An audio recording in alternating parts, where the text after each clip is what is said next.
So Charles Spencer walks into a room full of royals wearing a Savile Row tuxedo and carrying a folded piece of blue paper that nobody approved. And within about 15 minutes, the entire carefully constructed narrative around Queen Camilla collapsed on live television. And the thing is, the palace handed him the podium.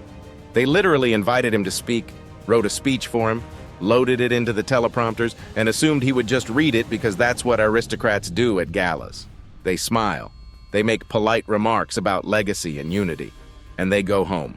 But Charles Spencer is not just any aristocrat. He's the brother who stood in Westminster Abbey and delivered that eulogy.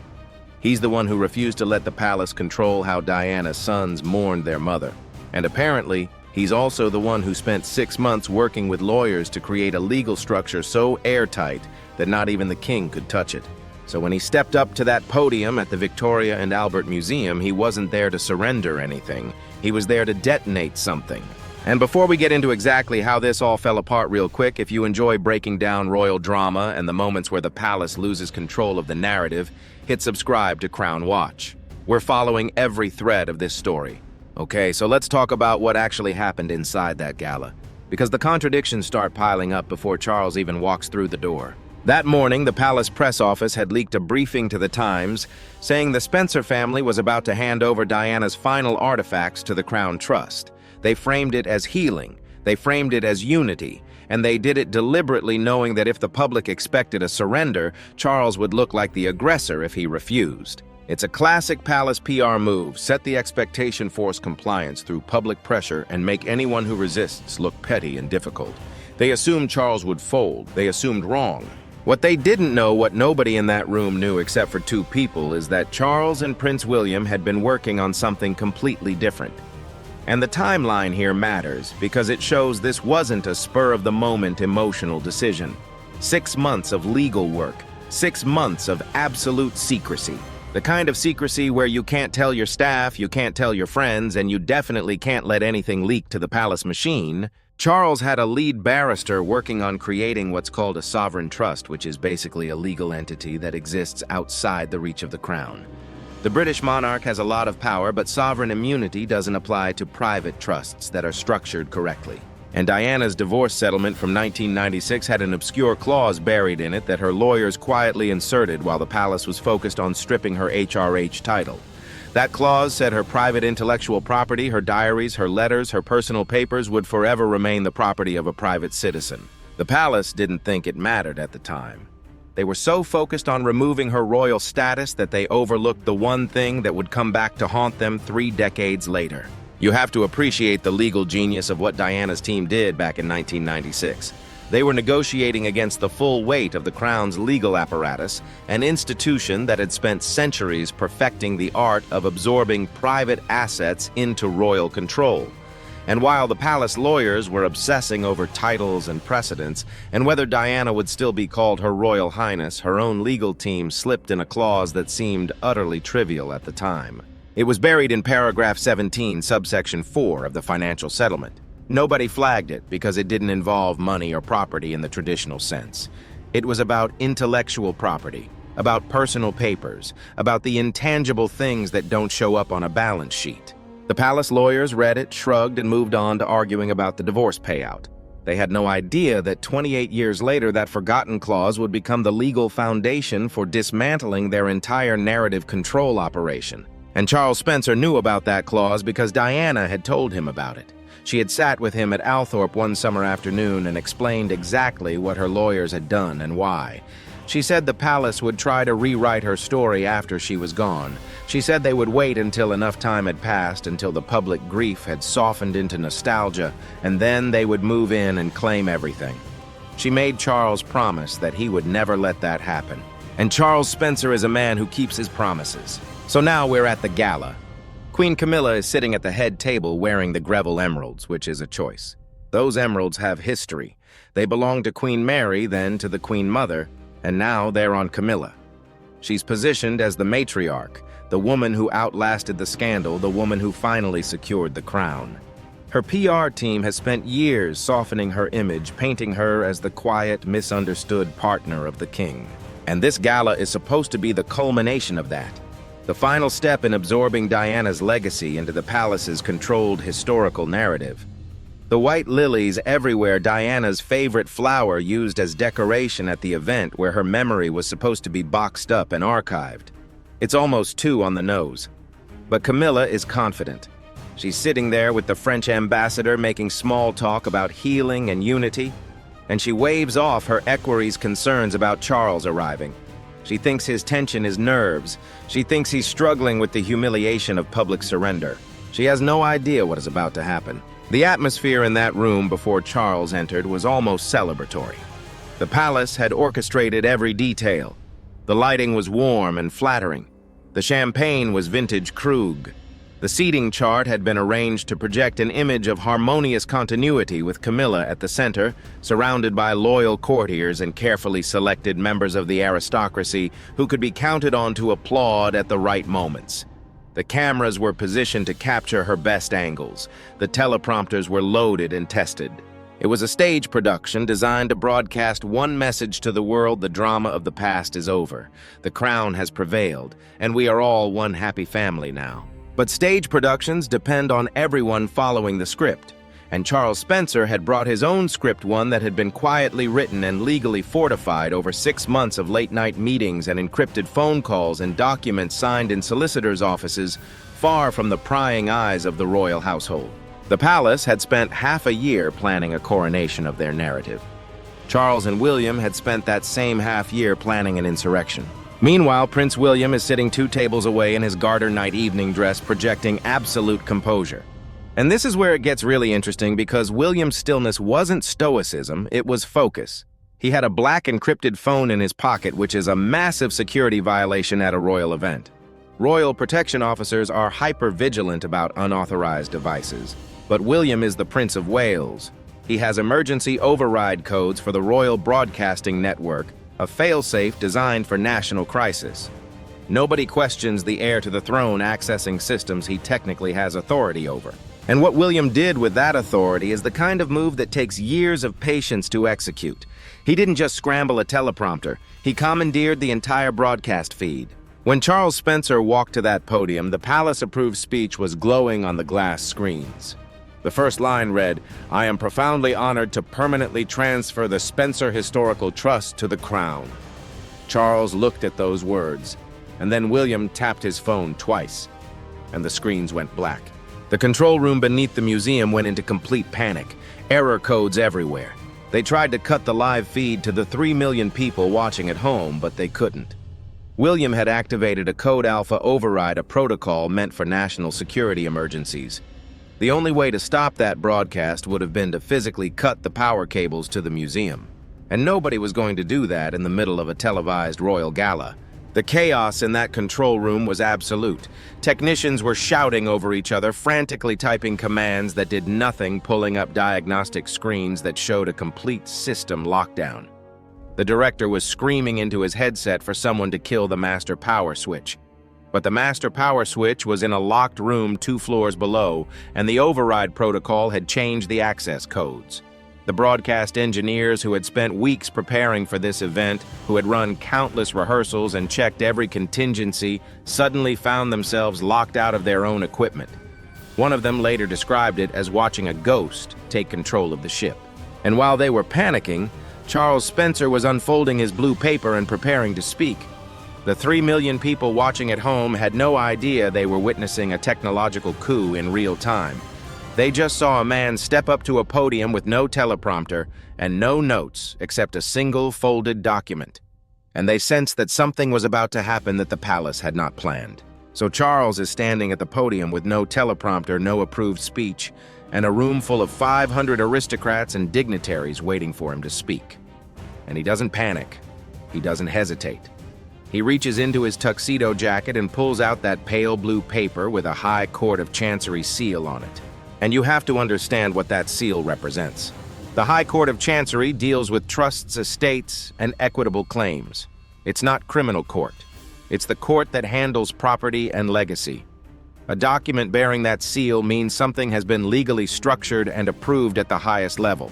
When Camilla saw that seal, her face went pale before Charles even started reading, because she recognized that whatever was on that paper had already been through the courts. It was already done. There was no stopping it. Charles started speaking, and his tone wasn't angry. It was worse than angry. It was calm, melancholic, almost nostalgic. He talked about how history gets curated by those who survive, how grief gets softened and tidied up over time, how Diana didn't live a tidy life and didn't want her truth edited by the institution that tried to silence her. He spoke about his sister not as a princess or a public figure, but as a woman who wrote her thoughts in private journals late at night, who documented her pain and her joy and her fears in her own handwriting, who deserved to have her own voice preserved exactly as she left it. He talked about the promises he made to her, promises that had weighed on him for nearly 3 decades, promises that he was finally in a position to keep. And then he read the declaration. The entirety of Diana's personal archives, her handwritten diaries, her private correspondence, all of it was being transferred into a new trust. Not the Crown Trust, not the Royal Historical Trust, a completely separate entity called the 1997 Heritage Trust. And the executives of that trust weren't palace courtiers. They were her 2 sons, William and Harry. And they had authorized the immediate, unredacted global publication of her final journals. The room shattered. Camilla physically recoiled, knocking over her water goblet. Ice water spread across the white damask tablecloth like a stain. And nobody moved to help her. No equerry rushed forward with a napkin. The aristocratic crowd people who were trained from birth in rigid etiquette completely abandoned decorum. Dukes stood up from their chairs. Duchesses gasped out loud. The press corps surged past their barricades, cameras flashing, reporters shouting questions. And through all of it, William sat perfectly still. Then he slowly pushed back his chair and began walking toward Camilla's table. His protection officers were shouting at him to stop. Arthur the equerry tried to intercept him. William said 3 words, "Stand down, Arthur," and kept walking. The equerry froze. That's the authority of the future king. Not the current king, not the queen consort, but the heir who will one day sit on the throne. And Arthur's training overrode his panic. He stepped aside. William reached the head table and leaned down, placing both hands flat on the wet tablecloth, bringing his face close to Camilla's. She whispered his name, her voice stripped of all royal authority. She asked what he had done, and William said he did exactly what the palace taught him to do. He secured the history of his family. Then he picked up the black encrypted phone, tapped the screen, and showed her what was on it, an automated delivery confirmation from the BBC, the New York Times, and the Washington Post. The entire Spencer archives decrypted and ready for publication. The global embargo was lifting in 60 seconds. Now let's talk about what was actually in those diaries, because the reaction of the journalists in the room tells you everything. A veteran royal correspondent, a woman who has covered palace scandals for 30 years, opened a file on her tablet and dropped the device on the marble floor. She fell to her knees. She sobbed. This is not a woman who cries over palace drama. This is a hardened journalist who has seen everything. And what she read on that first page was a diary entry from August 1997 written just weeks before Diana died. And in that entry, Diana wrote that the men in gray suits, the palace courtiers, had finalized a blueprint. She wrote that they couldn't erase her while she was alive, so they would sanitize her after she was gone. They would orchestrate a grand public unification of her charities. They would force her family to surrender her history to the royal trust.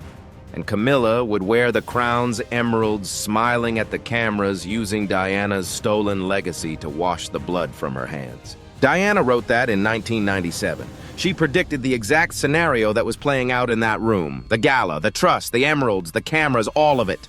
And Camilla was sitting there wearing those emeralds while a journalist read Diana's words aloud to a room full of 500 people and 3 million viewers at home.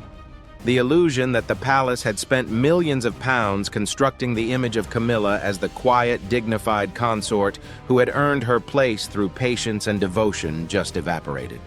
Diana had called it decades in advance with specific details, and now the whole world was reading it. But it gets worse for the palace. Because while this is happening, the secure emergency line at the head table starts ringing. It's the red phone reserved for direct communication from the sovereign. King Charles III was watching the broadcast from Buckingham Palace, and he was calling into the room. Arthur the equerry reached for the phone with trembling hands, but William moved faster. He grabbed the receiver, walked back to the podium, and pressed the earpiece against the live microphone so the entire room and the entire broadcast audience could hear what his father had to say. And the king's voice came through the speaker, stripped of its measured public tone, raw and panicked. He ordered William to cut the feed immediately before he destroyed everything. And this is the moment where 30 years of suppressed grief and rage just came pouring out. William stood at that podium, the same stage where his uncle had just detonated the first bomb, and he spoke directly to his father on live television. He reminded him of Balmoral in 1997, the freezing morning when a 15-year-old boy was told to button his dark suit, swallow his tears, and walk behind his mother's coffin for the good of the crown. He reminded him of 3 decades of standing silently beside the woman who broke his mother's heart, of being the beautiful shield, the good, obedient heir, protecting an institution that had demanded everything from him and given nothing back. He talked about the nights he spent as a teenager at Eton, lying awake in his dormitory room, hearing the other boys whisper about his mother's death, about the conspiracy theories and the tabloid headlines, and having to wake up the next morning and pretend that none of it affected him because that was what princes did. They endured. They stayed silent. They put the crown first. And then he said the words that ended the conversation. "The crown does not own her soul, and you will not own her history. The embargo is lifted. The world will read her words unedited and unchained." And he pressed the red button and disconnected the call on the King of England, while 3 million people listened. The silence that followed lasted maybe 1 second, and then the room erupted not in panic this time, but in applause. A thunderous ovation that broke centuries of royal protocol. Dukes and ambassadors and charity workers and journalists, people who were supposed to maintain composure, stood and cheered. And in the center of it all, Queen Camilla sat ruined, weeping silently, the Greville emerald still heavy around her neck in the shadow of a legacy she could never defeat. So when you actually look at what was said versus what happened, the palace's version of events doesn't hold up at all. They told the Times that morning that the Spencers were surrendering the archives. Charles Spencer got up and read a legal declaration proving the archives had already been moved into a sovereign trust beyond the crown's reach. They said this gala was about unity and healing. Diana's own diary from 1997 described the exact scenario as a blueprint for erasing her memory. They said Camilla was the dignified queen consort who had earned her place. And she sat there with a spilled water goblet and a face drained of color while her stepson publicly dismantled her husband's authority on live television. That's not a narrative that can be spun. That's not a PR crisis that can be managed with a carefully worded statement. The palace can't walk this back because the documents are already published. The embargo lifted. The world has Diana's words. And the trust is legally sovereign, meaning no one. Not the king, not the palace lawyers, not the government can seal those archives or restrict access to them. Charles Spencer and Prince William didn't just win a public relations battle. They changed the legal reality permanently. The palace spent 30 years trying to control Diana's legacy. And in one night on their own stage at their own gala with their own cameras rolling, they lost control of it forever. The ghost they tried to box up and file away just burned down the archive.